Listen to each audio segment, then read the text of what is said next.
Thank you for clicking on the video. Welcome back to the channel. This is another review for P-Valley Season 2, Episode 8, The Death Drop. Mercedes is practicing on the pole. Y'all, our girl, she going through it. She just can't get her momentum back after being away for so long, and especially after that 7 pounds of weight was taken off her shoulder. It still didn't help. Although I'm sure the weight of the 7 pounds is gone, she still can't get right. And so she's practicing, but the shoulder giving her some problems. She in there feeling defeated, in there about to cry, and Uncle Clifford catches her. You know the rules. You know the rules. Rule number 1: ain't no crying at the pink. You know the rules. And he tells her, plus, you know, your issues and your problems aren't even in your shoulder. It's all in your head. Excuse me. And then she flips it back on her, and she's like, nah, and your problem ain't, you know, in the pink, it's in your hands. So she left her to stew on that. Murder is getting a haircut. Clifford's giving him a haircut. He's back brown again, so he done colored his hair brown. Clifford's back there giving him a few designs or whatever. He say he got somewhere to be, but he's being very closed-mouthed about where he's supposed to be. He say he going nowhere. Clifford is just like, you got a lot of secrets, and listen, let me put you on notice. I'm not about to be one of your secrets. And this creates some sort of a rift, because now they start arguing about where each other have been. You're like, well, who you been with? No, who you been with? Was you safe? No, was you safe? Both of y'all, it's too late to be thinking about that anyway, because the deed is done. And whether or not you were safe or not in the past doesn't even matter now, because you already did it. The time to have this argument was before you went on and had unprotected sex. But anyway, I digress. Murder was on the phone with, he was on hold, with the people at the hospital. And so they finally get on the phone and they're like, listen, Mr. I forgot Clifford's last name, but Mr. Clifford. Now, as for the last time, we done told y'all no news is good news. And so stop calling here. You just called here 45 minutes ago, and I told you the very same thing I'm telling you right now. But he's just checking on grandmother Ernestine. And so you need to just appease him every time. You need to just appease her every time that she calls. It's almost as if she's just been blowing them people up, like, on the hour. And I know news is good news. No. That's what I thought. I mean, that's what they say, but I mean, nah, keep me informed, keep me up to date. Don't tell me no news is good news, and then the next time I get some news, it's some very, very bad news. No. You at least want to, you know, be equipped for it, and it's just not, bam, so-and-so died. What? But nobody said that they were sick. Nobody said that nothing was going on. So yeah, that no news is good news. That's bullshit. That is complete and utter bullshit. Anyway, when she gets off the phone, of course she gonna get on. She's just gonna head out. She grabs her keys and she's finna head out. And Murder's like, where you going? Somewhere. Unlike the nowhere that you're going.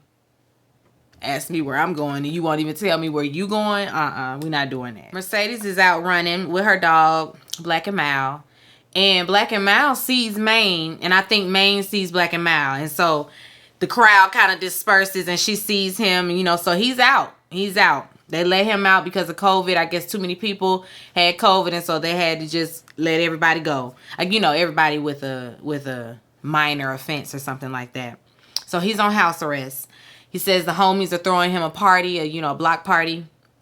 And he wants her to come. Especially he wants her to come and be his date. And she's just like, I'm going to try to move some things around. I'm going to see what I can do. You know, she's a full-time mommy now. So she going to try to move some things around for him. Autumn, we see her at a diner having some coffee. Keyshawn drops by, so they're meeting. Keyshawn says she don't have a lot of time. She pulls out her birth certificates. I guess she and her kids' birth certificates and gives them to Autumn. Autumn gonna put the thing in rotation, and she gonna get her some passports. So Keyshawn is taking steps to get out. So, woo, thank you, Lord. Hopefully she can get on up out of there, in time. Keyshawn starts telling Autumn that they're actually sitting, right where she and Derek first had their first date. She said, if you even want to call it that. And of course, Autumn is like, I bet you ain't think you would end up where you are right now. Of course not. So what's the plan? So the plan is she wants her, that we're going to do the grand opening. And so you going to be the headliner. Of course, she gonna give a little bit of static because Derek is not gonna allow that. But listen, tell Derek that he gonna get all the money off the floor. And then you'll take the cut off the door, so please. And take your kids and run. Leave on that night. So that's the plan. Autumn asks where she's going. And Keyshawn, just as she's about to tell her, she's like, girl, now, see, you was about to break the cardinal rule number 1, in running from your abusive husband. Don't tell nobody, not even the people that are helping you. Don't tell anybody where you're going. So, Keyshawn finna be on the move. And I'm proud of her. I really am. I really hope, like I said, I hope that this, goes through. I hope she's able to get out and stay out. Before she leaves, she grabs her food and she's about to go. Before she leaves, she tells her that she looked up Haley Colton. And it says that she drowned in a flood in Texas. And Autumn is like, and yet she's sitting right here in a little town called Chucalissa having her some coffee. It's funny how that works. And, she says for now. So she plans on, hightailing it just as soon as she can get that $10 million. When Keyshawn leaves, Autumn gets distracted by this commercial on TV.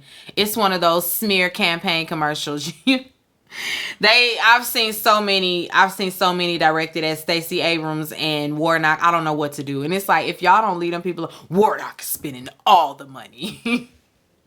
Stacey doesn't care about your dogs. It's like, if y'all don't leave me alone with this, I'm still voting for him. So please. Please. And it's like, and y'all marketing in the wrong area. Like we over here, they got our vote. And so, I mean, I don't know who you marketing this to, but wrong household, because this household supports Stacey Abrams and Warnock. Anyway, let me get back to the review, because anybody asked me all that. But anyway, the smear campaigns are going on. And this one is directed at Andre, and it's just spilling all his tea, talking about, yeah, he said his daddy died, his daddy didn't die. That was a lie. His daddy he's been serving a, I don't know if they said his, like, let's just say a 30-year bid. He's been serving time in prison for murder. So that's where he's been. His daddy's a murderer. Do you want the son of a murderer to be the mayor of Chucalissa? I mean, it really don't matter. Anyway, she sees that commercial, and it's some people sitting in the diner like, what? Oh no, we can't have that. It's some people falling for it, but I'm sure it really doesn't matter. I don't know, maybe it does, maybe it doesn't. At the same time, Corbin and Andre are also watching, and Corbin kicks the whole staff out, because he got to talk to Andre. Why you ain't tell me about your daddy? Why you didn't tell me the truth? Like, I think you should have led with this, all of that. Andre's like, so should I put my father was a murderer on a t-shirt? Is that what we putting? Is that the campaign? Is that the campaign slogan? And of course, Corbin is like, I mean, shit, it could have been like, you didn't even give me a choice. You just straight up lied. And so he's unhappy about that. Andre asked him, well, would you like for your daddy and all of his transgressions, I can't talk today. I'm excited. Anyway, would you like for your dad's, all of his mistakes and all of that, would you like for all of his tea to just be spread in front of capacity? And Corbin says that, no, he asked him if he's proud. Are you proud of everything that your father has done? Or are you proud of your dad? And Corbin says, well, when you start footing the bill for my campaign, then you can talk to me about my daddy. But until then, don't ask me nothing about my daddy. He can't deal with that right now anyway, because on the TV, it's Patrice Woodbine. Her commercial is also running her smear campaign commercial. Listen, Wayne has been working overtime to get these commercials out, against his opponents. And in her commercial, we talking about how much of a hoe she was and all of that. And then there's an interview where they're interviewing Patrice, and she's like, "Yeah, I was a hoe. I sucked and fucked many a dicks." Sucked and fucked many a dicks in my day. I sure did. And I'm delivered now. I hold so Chuck Elisa could walk. And she say I had to do it because there were no opportunities given to me. And so that's what she had to do. Listen, it is what it is. Vote Patrice Woodbine and vote no on the referendum, whatever it is, casino. Vote no on the casino. No for the casino. Yes for Patrice Woodbine. Peace out. Anytime this lady is on this screen, y'all, I love it. I love her character. I love her character. I know that I've seen before when I was reviewing the first season, there would be a couple of commenters to say, "Why do you like her? Like she's terrible, this, that, and the third." And I'm like, y'all are really mad at her? Like, y'all watch this and take it to heart? She doesn't trigger me at all. She is hilarious. Patrice Woodbine for mayor. As far as I'm concerned. I'm rooting for it. I want her to win. Andre, please get him out of here because he is a fake ass Obama. He's just, listen, can I? So I don't really like Andre. I don't like his character. I don't like what he's bringing to the storyline. I want him to just go. We could have gotten rid of him in season 1. I just don't understand the whole Autumn and Andre thing as a whole. I don't want to do that. I don't want to explore that storyline. I don't care about the two of them being together, what they got going on together. I just don't. I just really don't. I just really don't.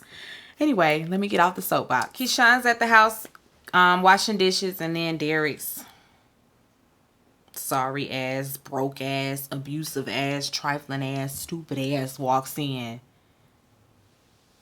with a bag from Neiman's. He done bought some Louboutins. He thinks that he can just buy his way out of this. It's not working anymore. He tried to put the shoes on her feet. They don't fit. She's like, after 2 kids, my feet spread. Like, I don't wear 7.5 anymore. Y'all, when my shoes didn't fit after having my son, I was devastated. I was devastated that I was no longer a size 7. I wear a size 8 now. I was devastated. And it was like, what? What is this? What? Your feet grow? What is this? I'm grown. My feet should have been stopped growing. Why are they growing just because I have children? Why did that happen to me?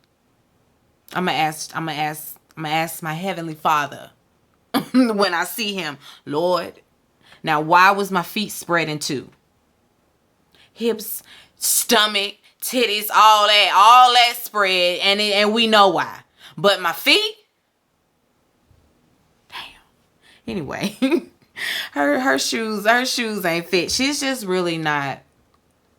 She don't have Derek. She don't have Derek to do, as James Caldwell would say. Shout out to James Caldwell. I love when he said, "I don't have that to do." I don't have you to do, and she don't have him to do. Not at all. She's not moved by anything that he's saying. She's just not bothered. It's just like, whatever. Okay, you came in here with these shoes, great. That's nice. She like, what I want, money can't buy. And he's like, okay, well, I'll fix up the room and you can do the OnlyFans again. Nope, don't want to do that. Okay, well, then you can go back and dance on tour. Nah, we ain't doing that neither. The Pink? Yep, bingo. The Pink is the only place I felt free. That's where I'm trying to go. She want to go back to the Pink. And so he gonna let her, He says, okay, you can date. You can, I'm going to let you go on and do that. Because, he say, don't nothing good happen at the Pink. But It is what it is. She finna get Corbin is fussing at Wayne, you know, for his commercials and playing dirty. And Corbin is like, what if people decided to throw our daddy's business out in the street? Like, why would you do that? He's like, you are the dirty secret. Don't get it twisted. It's a plenty. He's talking about it's a plenty. What did he say? Half-breed bastards are a dime a dozen in Mississippi. Wayne is triggering, and so is the other white lady that had the Coca-Cola bottles in her hair. Both of them very triggering. But anyway, he said Daddy was one of the good ones. At least he left you with a little something more than your fair share. Like, he don't deserve nothing because he's a half-breed. Foolishness. That is your brother. That is your brother. They don't care. They don't care. Corbin tells him, you know, that you're only hurting your campaign in the process by, you know, doing all of this because Patrice, she on your tails. She on your heels. So you might want to, you know, rethink all of this. And he tells him that he's really not worried, you know. If the casino goes down in flames, so do you. So it's not really his concern. He ain't worried about none of it because the backlash gonna be on him. Inevitably. Like, it's not, he's not worried at all. The lady over Promised Land, you know, she done took over everything after her husband died. She getting her hair done, and Autumn walks in, and that lady, the hairstylist, gonna say, "Oh, you're in the wrong place, girl. Shanae's salon is down the block." I'd have been like, bitch, I'd knock all this shit over. Talking about Shanae's salon. Autumn was like, "Oh, I'm in the right place," and the lady's like, "She absolutely is. Did you come here to, you know, sign on the dotted line? I can get my lawyers up in here right now." And Autumn was like, "Unless you gonna change it to 10 million. No."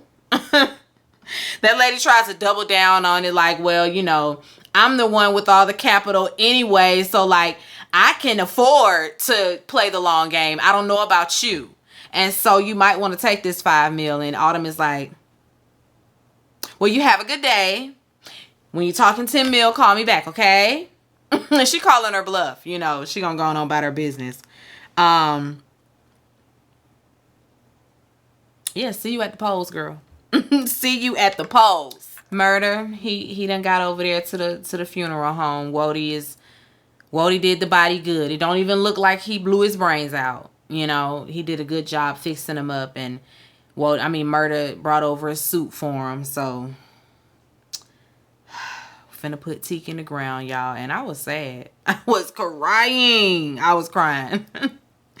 You would have thought Teak and I went back, like we went back to the sandbox. I was really tore up about this film because I didn't want this. I didn't want this for him. If anything, I thought that they would just part ways. You know, I thought he was gonna go back to jail, something like that. But damn, I wasn't expecting this. I wasn't expecting this at all. Anyway, they talk about Rome. You know, Murder's like, you just can't go around killing folk like all willy-nilly. He like, that nigga had it coming. He was a rapist. He was a rapist, and he was a rapist. So he had it coming. I had to do what I had to do. He gonna say to him, you ain't tell Teak that, so don't be saying that to me.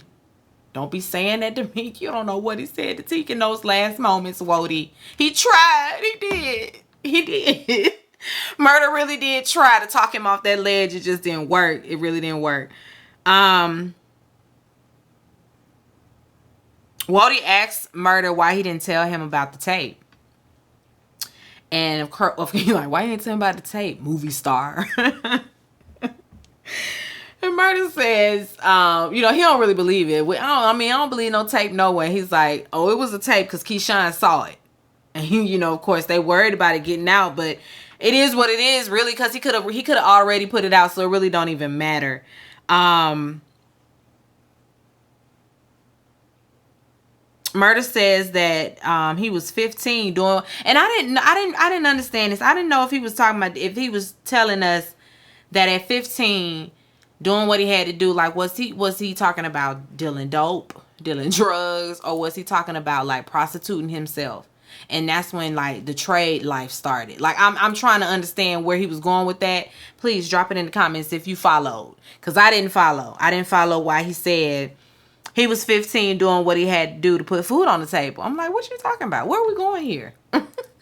Anyway, Wody says, well, nobody is going to judge you now because I did that shit. Ain't nobody going to judge you. The tape ain't no tape getting out. Ain't going to be none of that. And Wody says if it did leak already, if he did, put it out there, he'll handle that too. Because he in the handling business. Ain't nothing but a little bit of straightening. Ain't nothing but a little bit of straightening. Murder asks, why him? Why are you doing all of this to make sure I make it, pretty much? And Wody tells him, why not you? One of us got to make it. Why not you? It's got to be you. And it's always good to have somebody in your corner believing in you more than you believe in yourself. Seeing your potential a lot more clearer than you can. You need somebody around that's going to see it in you better than you see it for yourself. Because, you need that push, Uncle Clifford is at the Pink finishing up the last minute details before the grand reopening. We got Big Bone and Benny Diamond over there at the DJ booth canoodling and flirting or whatever. So I guess that Benny Diamond is back. I don't know. Big L and Duffy are also there. They're worried about things, opening back up. They feel like drunk divorcee just gonna be back around there trying to shut something down. But Uncle Clifford says, nope, I got my bottom bitch back. Oh, we back. We finna be back. Autumn wants to see the new dance that Mercedes has prepared. And so she asks, Whisper the Witch and Wanda Roulette to step back so she can, get up there and do what she got to do. And Mercedes, oh my gosh, guys. She's washed. I hate it. I really hated to see it. She was falling off the pole. The splits wasn't splitting. It was just... It was just all bad. She looked like me up there. It was me up there. Because listen, if you asked me to do it, I would have did it all. Me and Mercedes would have looked the same. That's my skill level. What Mercedes was giving, that was my skill level.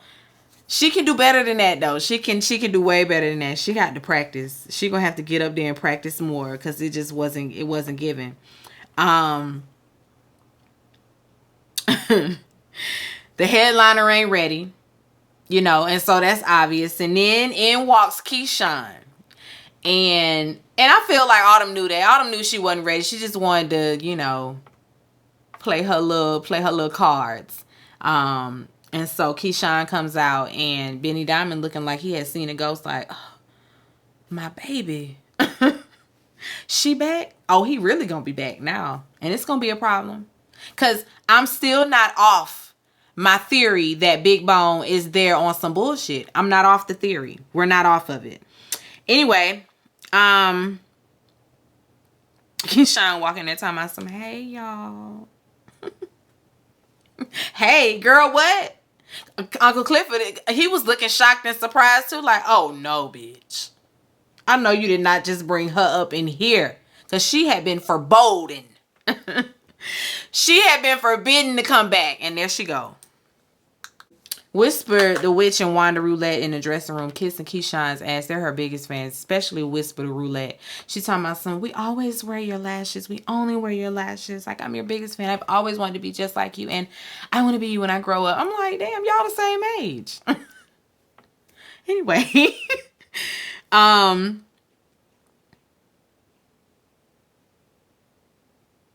In the back, you can hear Clifford and Autumn like going at it, like they screaming and yelling at one another.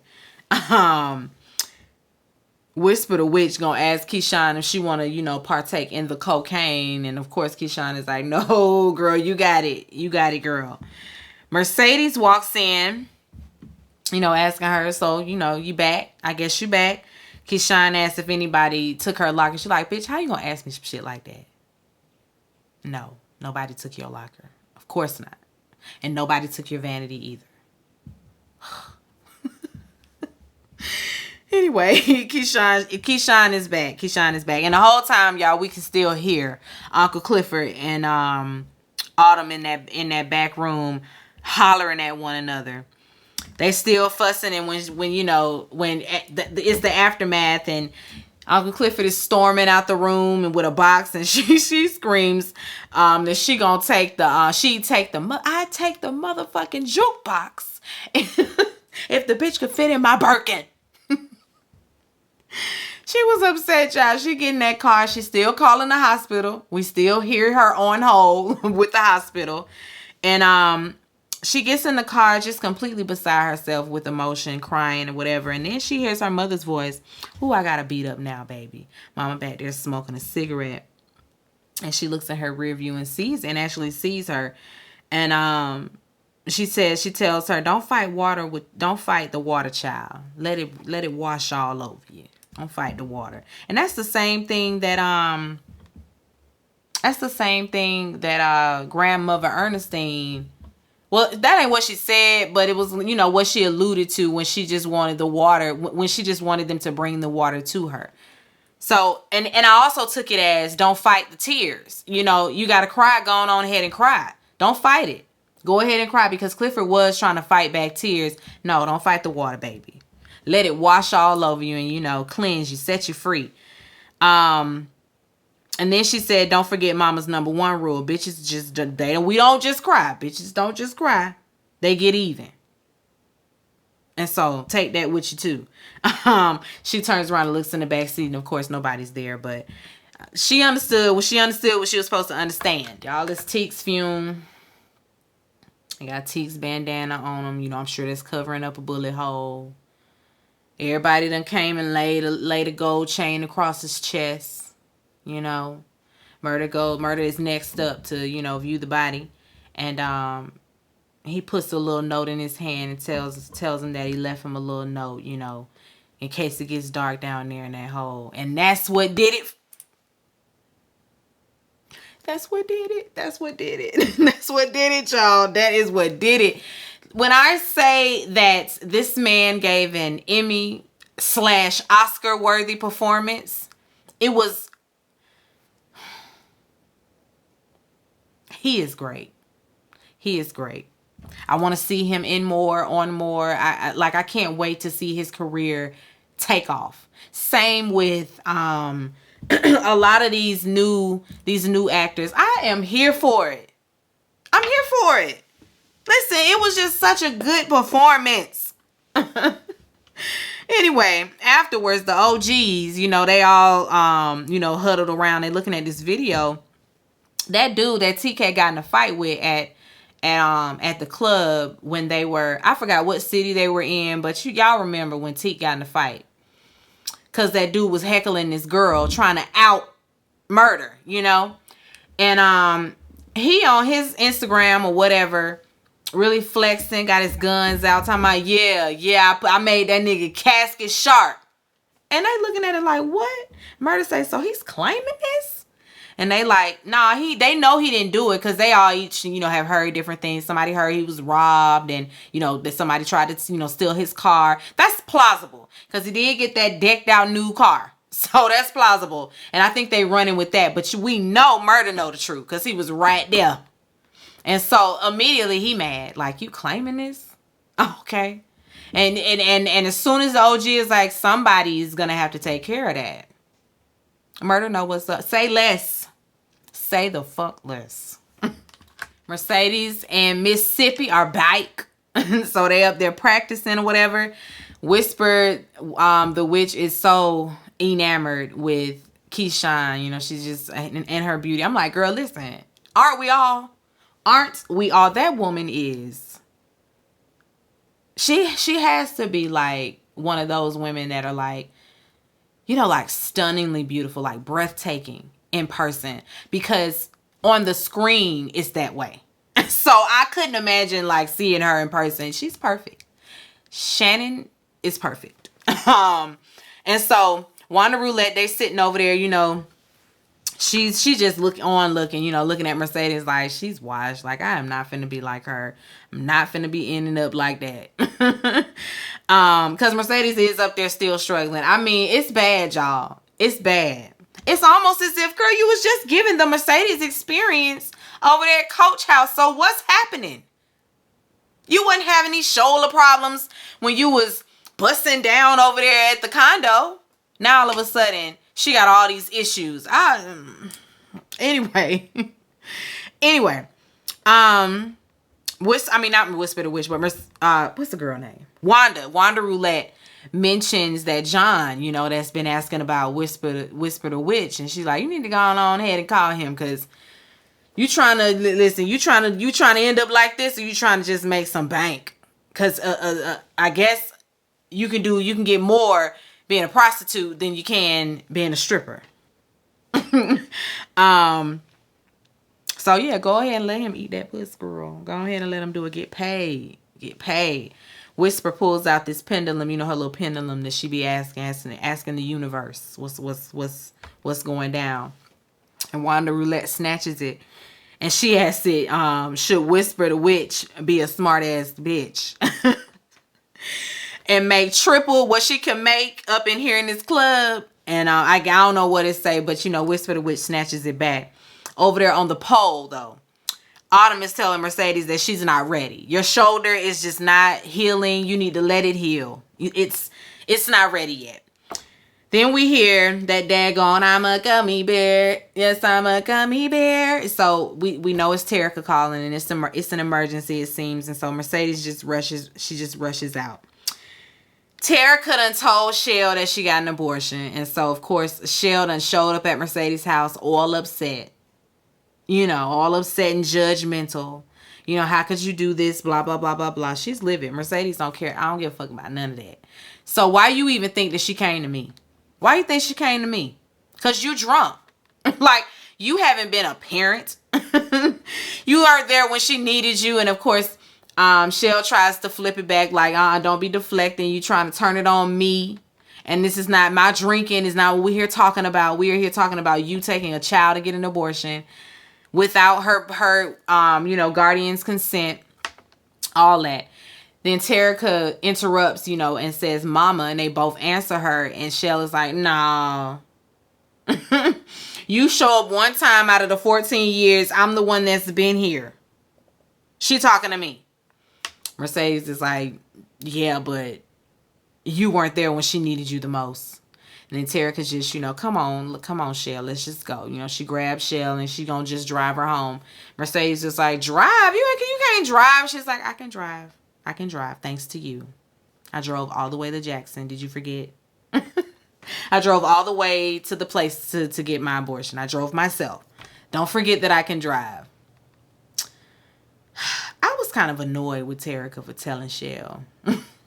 She didn't have to tell her shit. She really did. Like, she didn't have to tell her. She could have told her later in life.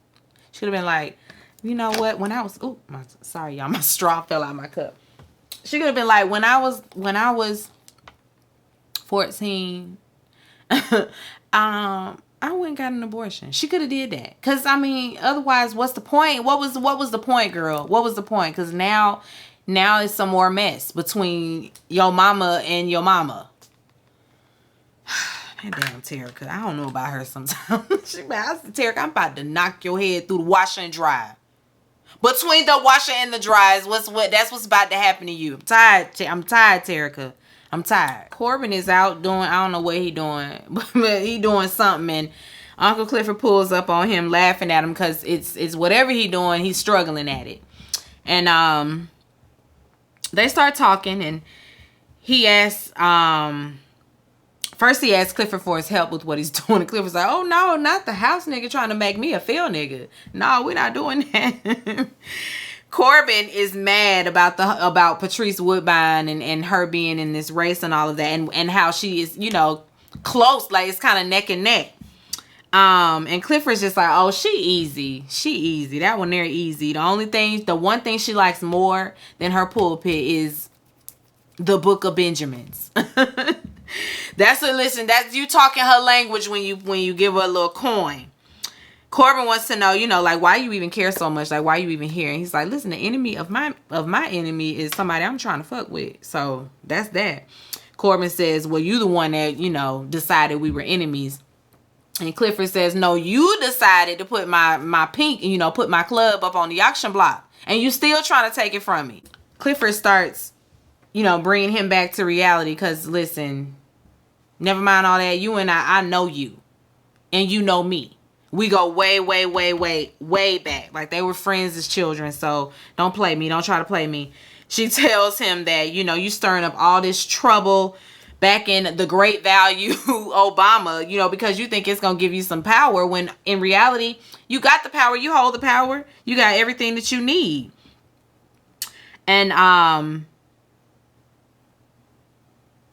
Corbin has the nerve to say to him, do you know what it's like to have the whole world turn their nose up at you? And Clifford look at him like, yes, half-ass nigga.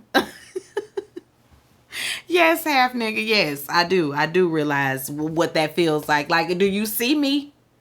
Anyway, she tells him the difference between them is that she knows what she'll never be, you know, and you love to swim against the tide, so that's your problem. And then she tells him that, you know, water got a mind of its own, so hold it back all you want to, but a river gon' river. He like, I ain't got time for all of that, all of your little whatever that is you talking about. But then he tells him, you know, listen, on a serious note, grandmother Ernestine gave me a little nugget. Rule number 7,629. If you can't get to the water, sometimes you got to bring the water to you. So that's that. Whisper the Witch and Wanda Roulette are getting high. You know, they waiting on this trick to get there. Whisper the Witch, she say her third eye is just acting up. It's just telling her to retreat. Wanda Roulette tells her, you know, it's just your nerves. Go ahead and hit this bump. Here, there you go. Relax, you know, just enjoy it. You know, just lie on your back and commune with the universe, you know. He gets there. Whisper, she take another hit of the blunt. I don't know about this. I don't know about this. Anyway, he there. So, I mean, what can you do now? Wanda Roulette, she's still in the room, and he looking at her like, aren't you going to leave? She's like, well, we're not doing that. I won't be going anywhere. And he thinks it's going to be 2 for 1. Oh, no, you're definitely getting what you're paying for, 1. But I'm not leaving, and if I leave, you leave. So that's that. He, you know, says, okay, and, you know, he proceeds to do what it is he does. Autumn shows up at Andre's door with some moonshine. Y'all, I just... Anyway, he tells her, you know, about him not having his father and all of that, and he felt like saying he was dead was better than what the truth was anyway. Autumn didn't know her daddy, period, so if she could have even just visited him behind the glass, would have been good for her, but okay, she does understand. And you know, she tells him, but you have, you know, you are better than him. You have a lot to be proud of. You're about to be the mayor of Chucalissa. And he's like, no, I don't know about all of that. And she calls him a punk. You know, you a punk, nigga. Like, what? Are you a punk, bitch? Because you just gonna let the white boys bully you? He says, you're right. You know, she gonna say to him, don't let your mistress be wrong. Ugh. Y'all, once again, their scenes are kind of drug out for me because I just don't care about what they got going on. It's just not, it's not moving anything forward. It's just... Anyway, he says he was thinking about last night, and she gonna crawl over to him. You want to do it again? And he gonna say, you know, I was thinking about, you know, it was kind of memorable, you know, but he woke up the next morning disappointed because she was gone. She was like, I mean, I left you a check on the nightstand, which he hasn't cashed. And he said, you know, Lakeisha was cool. I enjoy Lakeisha, but I would have liked to wake up to Haley. And she says, listen, I can't give you Haley, but I can give you Autumn Night. And he says, oh, I ain't got no ones. Well, that's why you need to cash that check. And then he says, I'm holding on to the check to the, you know, until the next fundraiser. And she's like, that's what we'll do. Then she gets on the line and calls a couple of the girls from the Pink and tells them to head on over. She say, Lakeisha Savage gonna always take care of that. She gonna always get it under control. Now, what she talking about, I don't know. Now, this scene here, my girl Gail Bean Gail, girl, bitch, girl. Girl. Listen here, she did some good acting. She did some great acting. Whisper the Witch, she laying down getting her head, barely enjoying it. She ain't enjoying it. She faking it. She pretends to come. Wanda Roulette is in the bathroom playing Candy Crush. And afterwards, he gonna throw the money down on the floor to her. And then shortchanged her. She like, oh, it's supposed to be 20 Benjamins. I'm gonna give you, it's gonna be whatever the fuck I give you. Wanda busts out the door. Is there a problem? Oh no, it ain't no problem. He's short $200. And she like, you gonna pay my girl what you said you was gonna pay her. And then he tries to, get cute, and say she don't deserve the extra $200 because I mean she don't even know how to moan right. She Whisper the Witch.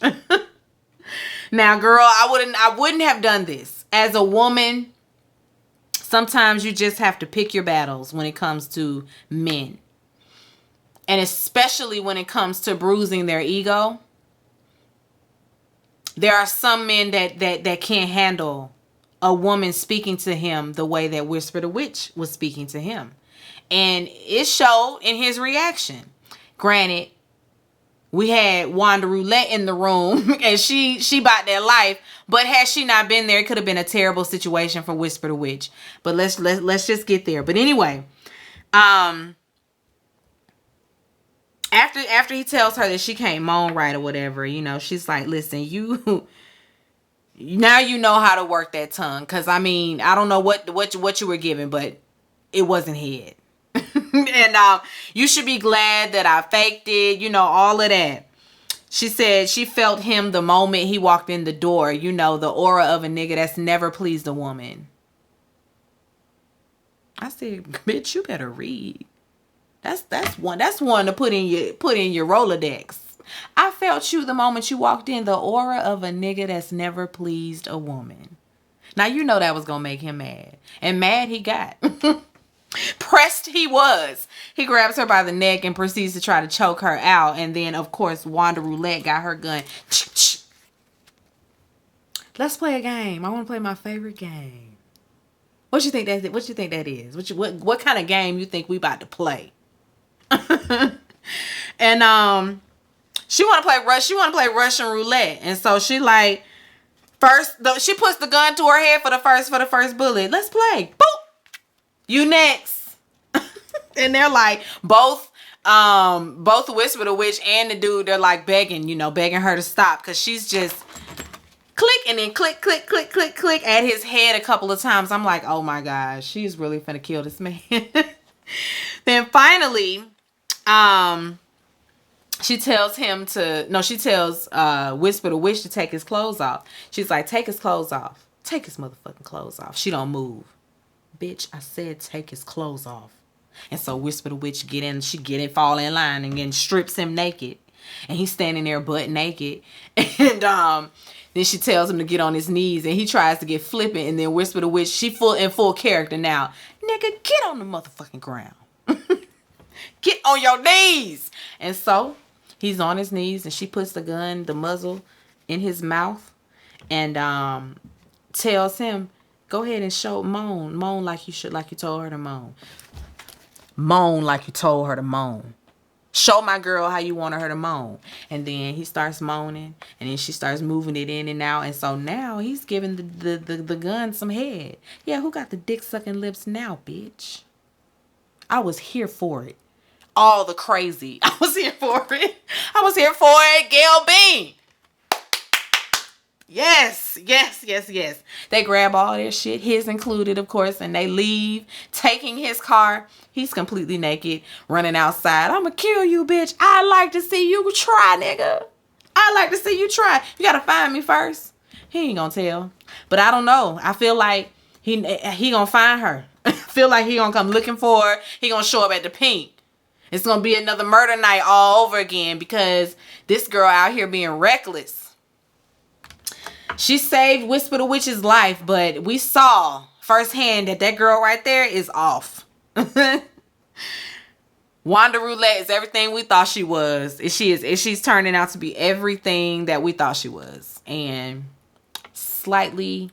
So the dude that was, flexing for the gram, he out walking around. He thinks shit's sweet, and he done stopped at the bodega, and he walking around, alone and all of that, like he ain't got a target on his back. And Murder standing off in the shadows, and it's all black. All you see is the tip of his blunt lit up, because he's standing there smoking. And he comes from out the shadows. Oh, what's up, Murder? Man, like. My bad. You hear about T like my bad about that. I ain't do that. Yeah, I know you ain't do that. It's funny that you ain't do it, but yet you want all the praise for it, and you don't want the consequences behind it. No, we're not doing that. Murder is carrying around a machine gun, and I'm no gun expert. Listen, I don't know nothing about guns. I can't tell you the difference between one and the next. I mean, I can tell you a handgun between a shotgun. I can differentiate that. But when it comes to AR-15, AR-5, Glock, all that, nah, don't ask me that. So I don't know what kind of gun he had, but I know it was the kind. It was that one. It was that one when you pulled it once. You was going to get a barrage of bullets. So machine gun, right? Murder had a machine gun. Murder starts telling him the details of the death, because it's like you say you was that you did something that you didn't do. You don't know what I saw. I saw it firsthand, and so now we're not playing that game. The dude starts, begging. You know me. We go back to the sandbox. My mama. My mama need me. I got a son about to turn 6. Oh, Tyson. I'll tell him you said you love him. And then he just shoots him up. I mean, lights his ass up at close range. Whew. Murder was murderous that night, for real. He turned into a whole different person. He really did. He do that. He shoots him and keeps on walking on down the street. I was like, well, that's that. Maine's block party is going on, and Mercedes is driving through, so he clearing the way, making sure she can get through to her house. And while they're outside talking, the homies run over and say that somebody had popped Pico. So I'm assuming that's the dude that Murder just killed. We ain't know his name, but I guess that's Pico. He tries to go, and run with him, and Mercedes like, you just got out of jail this morning. Like, let them niggas who are on house arrest go do that. Like, you need to worry about things that are much more important than that. It's kind of awkward between them now. They're back in her house, and she doesn't really know how to talk about murder night. I'm assuming she told him what she did and what happened, and she doesn't know how to deal with that. She's not coping well. And it's the fact that she's responsible for somebody's death and all of that. And she asks, if the guilt and nightmares ever go away. And he basically is like, no, it's not. But I mean, I don't, because of course, after that is, well, what do you do with all of that? And he says, well, the only thing he does is make a difference in somebody else's life. That's all you can do. And hope that, the man upstairs absolves it. And he ain't gonna start feeling all on her legs. I'm trying to make a difference in your life if you let me. And she's like, I'm really not looking for that. I was surprised by that though. Girl, in the beginning of the season, you was masturbating and talking about you can't wait till he get back. And because you gonna jump right on it. And now he back and you, girl, what are we doing? I'm confused now about them because initially it was on site when she see him, and now it's I'm not looking for that. So now, do you like ladies now? Like I'm confused, Mercedes. I'm confused as well. But he tells her, listen, I hope you find what you're looking for, girl. Good night. Uncle Clifford goes to visit his mom at the cemetery. He ain't been in there. He hasn't visited in a long time. He figured seeing her, the things that have been happening, he need to get back around there to visit his mama. He's very emotional, of course, crying, all of that. It's It's a situation. It's like a come to Jesus moment. He's out there praying, praying that he'll visit his mama every day if the Lord just keeps grandmother Ernestine here. Just please keep her here. He will visit mama every week if you just let grandmother live. I felt for Clifford. I really do. Like, why can't things just go right for her? I mean, excuse me, for her. It's again, guys. I mean no disrespect when I refer to Clifford as he or him. It's just hard for my brain to process the male name Clifford and then using a female pronoun behind that. That's difficult for me, and it's gonna take time for me to get used to that. But so please forgive me for that. I am really not trying to do Patrice Woodbine in the pulpit playing church again. She on a live stream playing. And they're talking about she forgive the crackers for they know not what they do. Anyway, she's on live stream. So some people are donating money and all of that. And then somebody gives her $10,000. She goes up. She goes up with a praise. Afterwards, her assistant is showing her that there was a message that came with the $10,000. The message said, "Cash me outside." And so she steps outside, and it's Corbin that's waiting on her. He tells her he gonna need her to go on and drop out the race, and she's like, "Let me tell you something, you little light-skinned trickster." She say, these my folks, they know my soul. She ain't dropping out of nothing. She said she started the campaign, out of spite at the beginning. But the Lord has shown her, all the good that's going to come from her having that mayor seat. And then he quotes a scripture, in rebuttal to that. And she's looking slightly impressed a little bit. But he puts the money in her hand and says, "Listen, there's more where that came from. Glory to God. If you just drop out the race, girl, I'll take care of you. I'll pay you off. I can do that." I'm sure she gonna be thinking and pondering on the idea, especially after he put that wad of cash in her hand. Because Patrice is what's the word? I can't think of the word right now, and I ain't finna sit here and try to either. She's a snake, is what she is. Duffy's at the shop, and Wanda Roulette, she pull up in that man's car because she wanted bust down. She needed bust down by tomorrow. And she asked him if he knows somebody, and Duffy's like, "I'm the somebody. I'll do it." They start kissing and all of that. She just be trying to play Duffy. I don't know. I feel like she might like him a little bit, but she's also using him in a way as well. He needs to steer clear from her. He really does. That girl trouble. But I do think that she does like him. I really do. Anyway, he asked her, about the owner and if the owner gonna be looking, and she's like, I highly doubt that owner gonna come looking for this one. I highly doubt that. Okay, so where you want this bust down dropped off? Down in the valley. You know the rest. Where the girls get naked. Drop my car off at the Pink, okay? When she gets outside, she still has that gun, and she checks it, opens it, looking at the bullets. And because the gun was a revolver. It was one bullet left, and it was right on the money. Had she pulled that trigger one more time, she would have blasted his ass to heaven. She smiled and keep on walking, because, she just got a thrill. She just got her thrill. That's why they call her Roulette. Just a thrill seeker. Murder.